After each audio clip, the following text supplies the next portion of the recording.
Hallo und herzlich willkommen zu einem weiteren Umlauts-Video. Heute geht es wieder mal um etwas Technisches. Ich hatte das in der letzten Podcast-Folge, ich glaube 223, auch schon angekündigt, dass ich darüber mal ein bisschen was erzählen werde. Und zwar habe ich mir überlegt, einen Image-Tank zu bauen. Wozu brauche ich das? Beziehungsweise was ist das überhaupt? Also Image-Tanks gibt es schon relativ lange. Seit es eigentlich digitale Fotografie gibt, haben Fotografen oft das Problem, dass sie nicht so richtig wissen, wie sie ihre SD-Karten oder später eben SSD und was da noch alles so ist, sichern konnten, on Location beziehungsweise on Tour. Und genau dieses Problem habe ich auch. Und man kann das natürlich lösen, indem man einfach einen Computer mit sich mitnimmt und dann eben eine große Festplatte hat und auf die man dann alles sichert, was irgendwie im Laufe des Tages oder im Laufe der Session oder was auch immer angefallen ist und dann, wenn das Ganze vorbei ist, mit diesem ganzen Geraffel eben nach Hause fährt. Allerdings reise ich fast gar nicht mehr mit irgendeinem Laptop. Das ist mir einfach zu viel Geraffel und ich habe die meisten Sachen, die ich unterwegs mache, eigentlich komplett ans Handy ausgelagert. Und dann war natürlich logischerweise der erste Gedanke, okay, ich kann ja meine SSDs sichern auf eine Festplatte, die ich an mein Handy anstöpsel. Das geht im Prinzip auch mit einem Hub, den man eben dazwischen schaltet, aber das dauert sehr, sehr lange und im Prinzip ist dieses Handy dann auch für die Zeit in Beschlag genommen. Ja, also das war keine Lösung, die wirklich einigermaßen tragbar ist. Okay, dann habe ich mir mal so angeschaut, was es da für fertige Lösungen gibt. Und tatsächlich, es gibt eine ganze Reihe von Kopierstationen und die sind sagenhaft teuer. Ich war echt überrascht, aber warum die so teuer sind, erschließt sich mir eigentlich nicht. Was noch dazu kommt, die bieten einen Haufen Kram, einen Haufen Shishi, den ich überhaupt nicht brauche. Also meine Anforderungen sind relativ einfach. Es muss klein sein, denn sonst kann ich auch einen Computer mit mir mitschleppen. Es muss leicht sein, dito.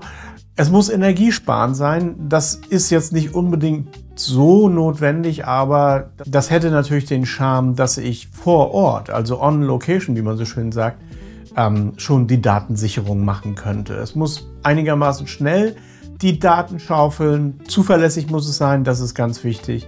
Und es muss einfach zu bedienen sein. Und jetzt kommen wir zu einem Thema, was die ganze Latte natürlich noch mal ein bisschen höher hängt, denn die FPL erzeugt Unmassen an Daten. Das ist auch nachvollziehbar, es geht hier um 4K 12-Bit RAW-Aufnahmen. Und die üblichen SSDs, die ich verwende, haben ungefähr 2 Terabyte und das hält ungefähr 1,5 Stunden. Dann ist die SSD voll. Und wem das jetzt sehr viel vorkommt, das ist nicht so viel. Also ich habe mich jetzt hier auch orientiert bei dem Ganzen an einem praktischen Beispiel. Und zwar ein typischer Messetag bei mir. Der erzeugt ungefähr 600 Gigabyte Daten. Und das ist etwas, was ich dann abends zum Beispiel im Hotel oder was weiß ich, wenn ich zwischendurch mal irgendwo in einem Café sitze und ein bisschen länger Zeit habe, einfach wegspeichern möchte. Und ohne die Möglichkeit eines Backups fühle ich mich nicht besonders wohl. Eine andere Sache, als wir im Januar letzten Jahres mit dem Van einen Monat lang durch Europa gefahren sind, hatten wir genau das gleiche Problem. Wir haben den ganzen Tag über Aufnahmen gemacht, mit dem Handy, mit einer GoPro, mit einer größeren Kamera, mit der FPL selbstverständlich und so weiter. Und am Ende des Tages musste das irgendwo hin, und weil die ganzen Speicher natürlich eben auch zuliefen. Und da hatten wir dann eben eine 25 Terabyte Festplatte mit und die dann über einen Computer betrieben. Wir haben diesen Computer tatsächlich nur für diesen Zweck mitgehabt, also eben um abends Daten zu schaufeln. Und das ist Fluggepäck und mal gar nicht so wenig, wenn man noch das Netzteil dazu rechnet und was da alles noch so reinkommt. Und ist im Prinzip auch recht viel Geraffel und eine Sache, die natürlich bei Vanlife immer so ein Problem ist, ist Diebstahl.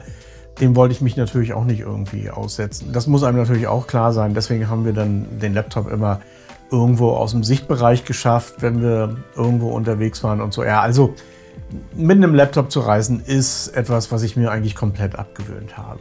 Naja, und die Idee war dann irgendwann, das gärte schon eine ganze Weile in mir, dafür einen Raspberry Pi zu nehmen. Und die sind ja ziemlich klein. Ich halte den mal hier in die Kamera. Das ist zum Beispiel so ein Gehäuse auf der Basis des Zero 2W.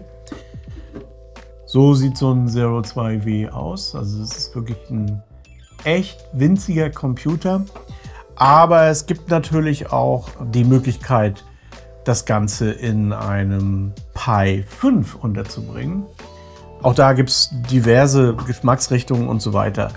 Meine erste Idee war, den Zero 2W mit einem kleinen Display zu bauen. Und da gibt es hier von Argon so eine fertigen Kits und so. Und das dann sozusagen zu benutzen. Aber hat sich relativ schnell herausgestellt, dass dieses Display-Modul echt, naja, das ist ein 2,5 Zoll Display, das ist echt ein bisschen fitzelig und es ist auch eigentlich total überflüssig und unpraktisch und ich sagte ja, es sollte auch irgendwie stromsparend sein. Also habe ich dann relativ schnell entschieden, also das war so fast meine erste Entscheidung, das Ganze headless zu bauen. Headless bedeutet, das Ding ist nur von Ferne aus zu bedienen, also kein Display, keine Tastatur und all dieses ganze Zeug. Das ist schon wieder Geschleppe und dann kann ich irgendwann auch wirklich wieder einen Computer mitnehmen. Ich habe tatsächlich allerdings oft einen 5,5 Zoll Feldmonitor dabei. Da kann man dann überlegen, ja okay, dann könnte man ja darüber auch darauf zugreifen. Aber wenn ich jetzt on Location bin und zum Beispiel am Strand irgendwo in Schermen da rumsitze, dann möchte ich da nicht das irgendwie im Sand aufbauen und so. Das ist mir auch alles viel zu viel Gedöns. Also das habe ich dann auch wieder verworfen. Das könnte man im Hotel abends machen, aber da könnte man eigentlich auch den Hotelfernseher nehmen als Monitor und so eine einfache Tastatur würde gehen. Aber ich steuere den Pi, alle beide Pis, einfach nur über das Handy, weil das habe ich tatsächlich immer dabei und ich stoße dann eben diesen Prozess an. Da komme ich später nochmal zu und das war's. Ich nehme dazu ConnectBot, allerdings dazu in der Beschreibung, den gibt es bei F-Droid und als ja, Oberfläche in Anführungszeichen habe ich mir noch den Midnight Commander oder Norton Commander Klon installiert und eigentlich reicht das. Das war wieder so ein ganz klassisches Top-Down-Design. Ich habe erst alles komplett overengineert mit irgendwelchen Kram, komme ich später auch noch mal dazu, mit Display und Tastatur und. Und das wurde immer größer, bis ich dann angefangen habe zu streichen und jetzt ist es eben das Handy mit einem Midnight Commander und fertig. Es gab ein paar Probleme, als ich das ausprobiert habe und alles, was ich hier bespreche, habe ich probiert. Also das funktioniert tatsächlich. Eins der größten Probleme, die ich sowohl beim Zero 2W als auch beim Pi 5 gefunden habe, das ist die Stromversorgung. Beide Pis sind wirklich quietschig, wenn es um Stromversorgung geht. Bei dem Anschluss von etwas älteren Festplatten, also älter ist jetzt auch hier sowas zum Beispiel, diese Western Digital, so eine, ja, früher wurden die, glaube ich, als Travel Mates oder so verkauft. Ich weiß nicht, sind jetzt wirklich schon ein paar Jahre alt, aber ja, ist immerhin 1 Terabyte, warum soll ich das wegschmeißen? Da kam der Pi so ins Schwitzen, dass er entweder abgestürzt ist, das hat der Pi Zero 2W gemacht, oder der Pi 5 hat gesagt, Overcurrent, also Überstrom und hat dann eben den USB-Port abgeschaltet. Ich meine, die letzte Variante ist schon schöner und man kann den Ausgang des Pi 5 auch ein bisschen pimpen, also von 600 auf 1200 mA. Also da gibt es einen Befehl Max USB Current gleich 1 und dann fließen eben 1,2 Ampere, allerdings über alle Ports. Und da komme ich ganz schnell an die Grenzen. Also bei älteren Festplatten ist das ein Problem und bei HDDs sowieso. Selbst manche SSDs machen einem da einen Strich durch die Rechnung. Also insbesondere, wenn man zum Beispiel noch einen zusätzlichen Wi-Fi-Adapter dort anschließt und dann eben die beiden Festplatten unter Volllast laufen, dann wird es eng auf dem USB-Port. Und da bietet sich dann natürlich so ein aktiver Hub an. Aktiv heißt, der hat eine eigene Stromversorgung, also hier nochmal ein 5 Volt Eingang. Den kann ich auch tatsächlich über eine Batterie bereitstellen. Aber wie gesagt, das naheliegendste Szenario ist eigentlich abends nach der Messe oder im Van eben das alles mit einmal zu sichern. Und ich habe das probiert mit NPF-Akkus, die einen entsprechenden Ausgang haben, beziehungsweise mit Adaptern, die einen entsprechenden Ausgang haben. Und es funktioniert wunderbar. Also Ich kann das alles mit Batterien machen und NP-Akkus habe ich immer massenhaft dabei. Also insofern überhaupt kein Problem.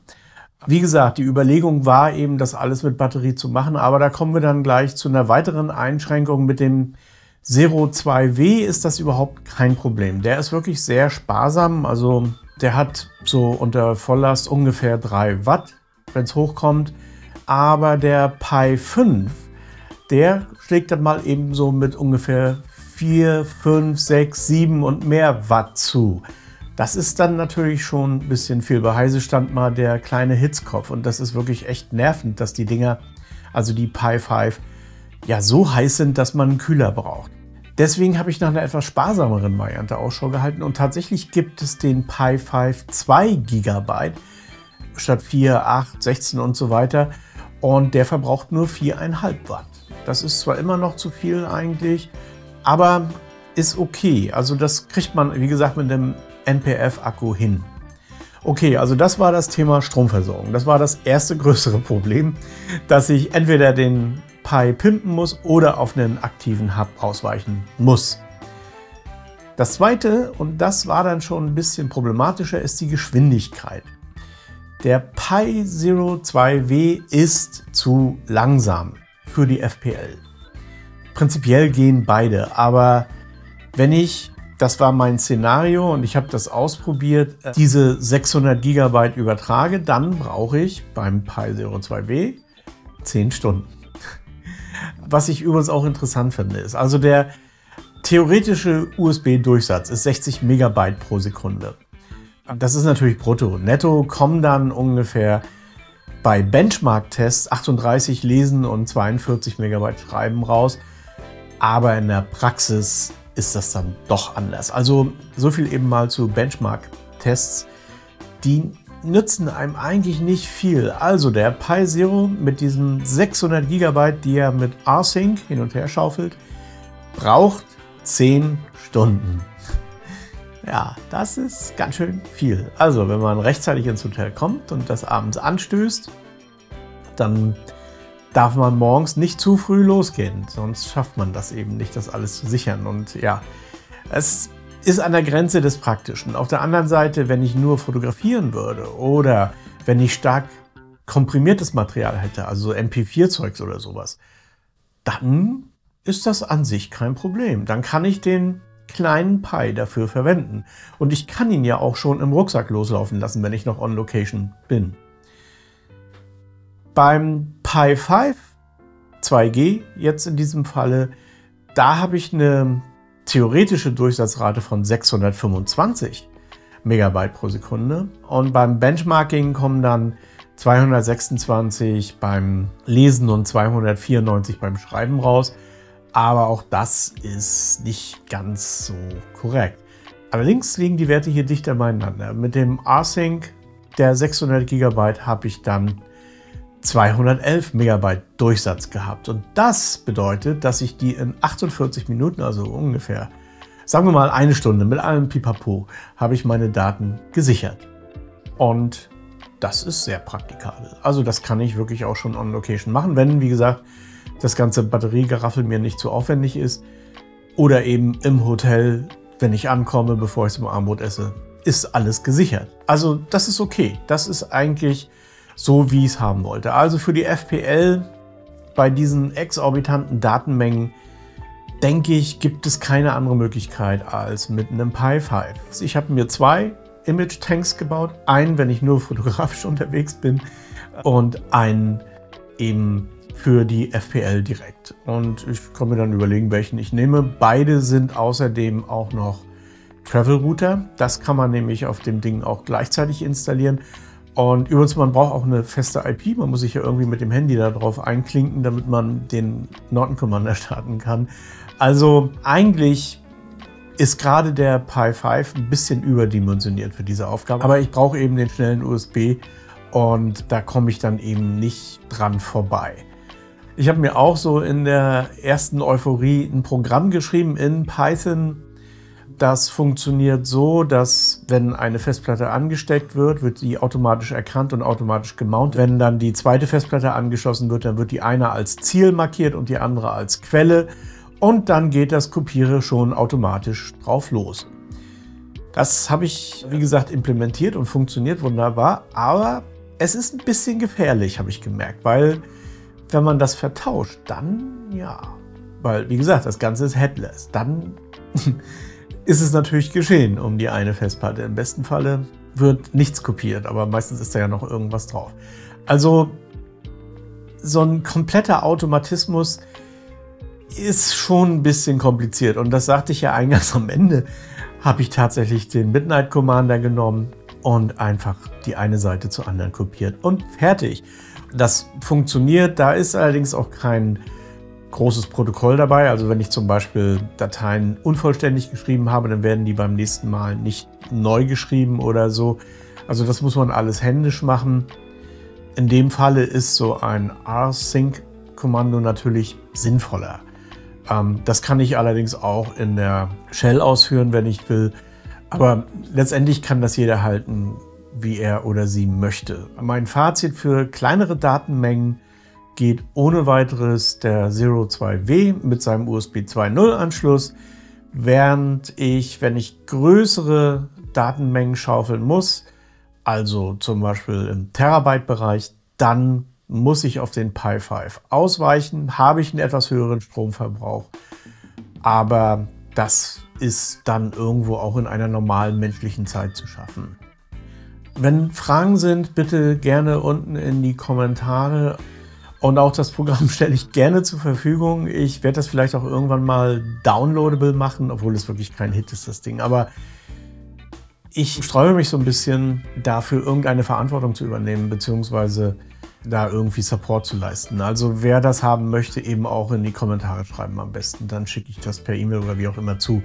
Ich habe ja in der Folge 223 erklärt, dass ich, was Python betrifft, wirklich blutiger Anfänger bin. Und ja, andererseits, wer Tipps dafür hat, wie man das und was man da noch anders machen könnte, immer gerne her damit. Ich werde noch ein bisschen weitermachen mit Python und mal gucken, wie sich das so entwickelt und was für Raspberry-Projekte ich in Zukunft noch mache.